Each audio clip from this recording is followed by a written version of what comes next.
കലാരാജു 25 വർഷം കൂടെ നിർത്തിയ പാർട്ടി ഇങ്ങനെ ഒരു പ്രതിസന്ധി ഘട്ടത്തിൽ അല്ലെങ്കിൽ ഒരു പണം ചോദിച്ചപ്പോൾ അത് നിയമം വിട്ട് കളിക്കാൻ സാധിക്കാത്തത് കൊണ്ട് നിങ്ങൾ ഈ തരത്തിലേക്ക് വലിയൊരു ഇല്ലാത്തൊരു ആരോപണമായി വന്നു എന്നാണ് കേൾക്കുമ്പോൾ തോന്നുന്നത്. എനിക്കതൊരു ചതിയായിട്ടാണ് തോന്നുന്നത്. അതുകൊണ്ടാണ് ഞാൻ ചോദിക്കുന്നത്, എന്റെ വാക്കായിട്ട് തന്നെ, അങ്ങനെ ചതിക്കുകയാണോ പാർട്ടിയെ? അതാണോ സംഭവിച്ചിരിക്കുന്നത്? ഒരിക്കലും പാർട്ടിയെ ചതിക്കാൻ ഞാൻ ഉദ്ദേശിച്ചിട്ടില്ല. ഞാൻ ചോദിച്ച ഒരു ചോദ്യത്തിന് അങ്ങനെയാണ് എനിക്ക് പാർട്ടിയെ ഏതെല്ലാം തരത്തിൽ പറയാമായിരുന്നു, എവിടെയെല്ലാം പറയാമായിരുന്നു. അല്ല, ഈ സഹകരണ ബാങ്കിന്റെ ലോൺ വിഷയം ശരിയാണോ? അഡ്വക്കേറ്റ് അരുൺകുമാർ പറഞ്ഞ അതാണോ സംഭവം? അതിൽ കൈവിട്ട് നിയമം വിട്ട് കളിക്കാൻ പറ്റില്ലല്ലോ പാർട്ടിക്ക്. പാർട്ടി വലിയ പ്രതിരോധത്തിലാവുമല്ലോ. നിയമം വിട്ട് കളിക്കാൻ നമ്മൾ പറയുന്നില്ല. കോവിഡ് വന്ന് മരിച്ച ഒരു വ്യക്തി 10 ലക്ഷം രൂപ അടയ്ക്കാനുണ്ടെങ്കിൽ അത് വൺ ടൈം സെറ്റിൽമെന്റ് ചെയ്തപ്പോൾ വർഷങ്ങളായി അവിടെ മെമ്പർ ആയിരിക്കുന്ന ഒരാൾക്ക് കിട്ടേണ്ട ആനുകൂല്യങ്ങളോ അത് എത്രയാന്ന് അവർ പറഞ്ഞിട്ടില്ല. അവർ അങ്ങോട്ട് കൊടുക്കാന്നുള്ളതിന്റെ കണക്കുകൾ കൃത്യമായിട്ട് എണ്ണി പറഞ്ഞു. നമുക്ക് ഇങ്ങോട്ട് ചെയ്യേണ്ടത് എന്താന്ന് അവർ പറഞ്ഞിട്ടില്ല. അതിനെക്കുറിച്ചാണ് നമ്മൾ ചോദ്യം ചെയ്തത്. അതിന് നമ്മൾ ന്യായമായ രീതിയിൽ മെയിലയക്കുകയാണ് ചെയ്തത്, എല്ലാ തലങ്ങളിലേക്കും. അല്ല, നമ്മൾ ഒരിടത്തും പാർട്ടിയെ കുറ്റപ്പെടുത്തി നമ്മൾ പറഞ്ഞിട്ടില്ല. പബ്ലിസിറ്റി അവര് കൊടുത്തിട്ടില്ല. ഈ 3 ലക്ഷത്തി ചിലവാൻ അത് അനുവദിച്ചു, കഴിയാവുന്നതെല്ലാം ചെയ്തു എന്ന് പറയുന്നില്ലേ? അത് നിങ്ങൾ കൈപ്പറ്റിയതല്ലേ?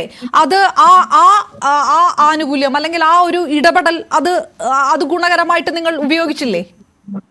എന്റെ കുടുംബം വിറ്റ പൈസയാണ് ജപ്തി ഭീഷണി നടത്തി. അതിനെ കുറിച്ചൊക്കെ ഞാൻ വിശദമായിട്ട് പിന്നീട് ഞാൻ പറയുന്നുണ്ട്. അത് അങ്ങനെയാണ് ഞാൻ ഈ തുക അടയ്ക്കുന്നത്. അവിടെ ഒരു പാർട്ടി മെമ്പറെന്നോ അല്ലെങ്കിൽ നമ്മൾ പാർട്ടി ഭരിക്കുന്ന ഒരു ബാങ്ക് ആയിട്ട് പോലും നമുക്ക് കിട്ടേണ്ട ഒരു ആനുകൂല്യം അവിടുന്ന് കിട്ടിയില്ല. അവരൊരു കണക്ക്, അത് ഇപ്പോഴാണല്ലോ നമ്മളോട് പറയുന്നത് ഈ കണക്കിനെ കുറിച്ച്. അവർ ഇതിനു മുമ്പ് നമ്മളോട് ഈ കണക്ക് പറഞ്ഞിട്ടില്ലല്ലോ. ഇതിനു മുമ്പ് വ്യക്തമാക്കിയത് എന്താണ്? ഇതിനു മുമ്പ് പറഞ്ഞിരുന്നത് എന്താണ്? വൺ ടൈം സെറ്റിൽമെന്റ് നമ്മൾ നടത്തുമ്പോൾ കോവിഡ് വന്ന് മരിച്ച ഒരു വ്യക്തിക്ക് കിട്ടേണ്ട ആനുകൂല്യങ്ങളോ ഒന്നും തന്നെ കിട്ടിയിട്ടില്ല. ഈ 6 മാസം മുടക്കമില്ലാതെ അടച്ചാൽ മാത്രമാണ് ഈ ആനുകൂല്യം ലഭിക്കുക. അത് പക്ഷെ അങ്ങനെയല്ല സംഭവിച്ചിരിക്കുന്നത്. അതുകൊണ്ട് ഈ ആനുകൂല്യത്തിന് നൽകാനുള്ള ഒരു ബുദ്ധിമുട്ടിന്റെ ഒരു ടെക്നിക്കൽ വിഷയം പറയുണ്ടായല്ലോ അരുൺകുമാർ, അത് ശരിയാണോ? എങ്കിൽ പോലും കോവിഡ് വന്ന ഒരു മരിച്ച വ്യക്തിയുടെ ലോൺ തുക ഔട്ട്സ്റ്റാൻഡിങ് അതിന് കുറച്ചുകൂടെ എങ്കിലും അടയ്ക്കേണ്ട ഒരു നിലയിൽ ഇരിക്കെ 22.5 ലക്ഷം രൂപ നമ്മളെ കൊണ്ട് അവർ അടപ്പിച്ചു ബാങ്ക്. അന്ന് ബാങ്കിന്റെ പ്രസിഡന്റ് ആയിരുന്നത് നമ്മുടെ ഇപ്പോഴത്തെ വൈസ് ചെയർമാൻ സണ്ണി കുര്യാക്കോസ് ആണ്. പാർട്ടി നമുക്ക് വേണ്ടി ഒന്നും സംസാരിച്ചിട്ടില്ലെന്നുള്ളതാണ് എനിക്ക് ഞാൻ മനസ്സിലാക്കിയിരിക്കുന്നത്. അവർക്ക് എന്തെങ്കിലും ചെയ്യാമായിരുന്നു. നമ്മൾ അതിനെ കുറിച്ച് നമ്മളൊരു പരാതിയായിട്ട് നമ്മൾ പ്രാന്ത സമ്മേളനത്തിൽ അത് പറഞ്ഞു.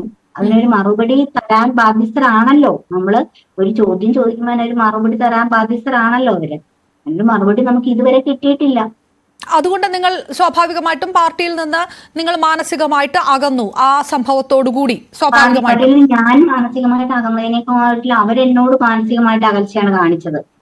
ഇത്രയും 4 മാസക്കാലം ഈ പ്രാന്തി സമ്മേളനത്തിന് ശേഷം 4 മാസക്കാലം ഈ ചെയർപേഴ്സണോ അത്യാവശ്യത്തിനെന്നുള്ള അല്ലാതെ നല്ല ഫ്രണ്ട്ഷിപ്പിൽ പോയിക്കൊണ്ടിരുന്ന ഒരു ബന്ധമായിരുന്നു. അപ്പം ഈ വൈസ് ചെയർമാനോ നമ്മളോട് യാതൊരു വിധത്തിലുള്ള ഇത് കാണിച്ചിട്ടില്ല. മാനസികമായിട്ട് നമ്മളെ ബുദ്ധിമുട്ടിക്കുകയാണ് അവർ ചെയ്തത്.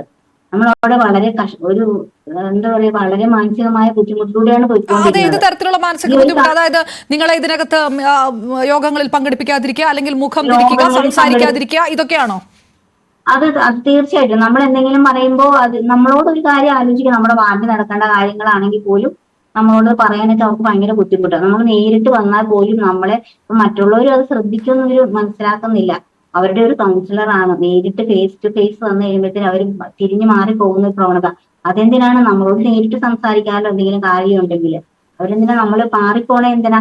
അപ്പൊ ഈ 4 മാസക്കാലം ഞാൻ അവിടെ ഒറ്റപ്പെടല് തന്നെയാണ് അനുഭവിച്ചത്. ആ ഒറ്റപ്പെടല് മാറിയിട്ടുള്ള സംസാരം ഉണ്ടായത് അവിശ്വാസ പ്രമേയ ചർച്ച വന്നപ്പോഴാണ് നിങ്ങളോട് സംസാരിച്ചത്. അതാണ് സംഭവിച്ചത് അല്ലേ? നമുക്ക് അവിടെ ചെന്ന് കഴിയുമ്പോൾ നമുക്ക് നമ്മുടെ തീരുമാനം, നമ്മുടെ നിലപാട് നമുക്ക് എടുക്കാമല്ലോ, അതെന്തായാലും. Okay, right. ഒരു മിനിറ്റോടെ ഞാൻ പെട്ടെന്ന് തിരിച്ചു വരാം. അഡ്വക്കേറ്റ് അരുൺകുമാർ, അടയും ചക്കരയുമായിട്ടിരുന്ന ബന്ധമല്ല ഇതായിരുന്നു 4 മാസം ഒരാളെ പരിപൂർണമായിട്ട് ഒഴിവാക്കി. അതെന്ത് കാരണമായിക്കൊള്ളട്ടെ, അതായത് വളരെ സൗഹാർദ്ദപരമായിട്ടിരുന്ന ഒരു ബന്ധമേ അല്ല.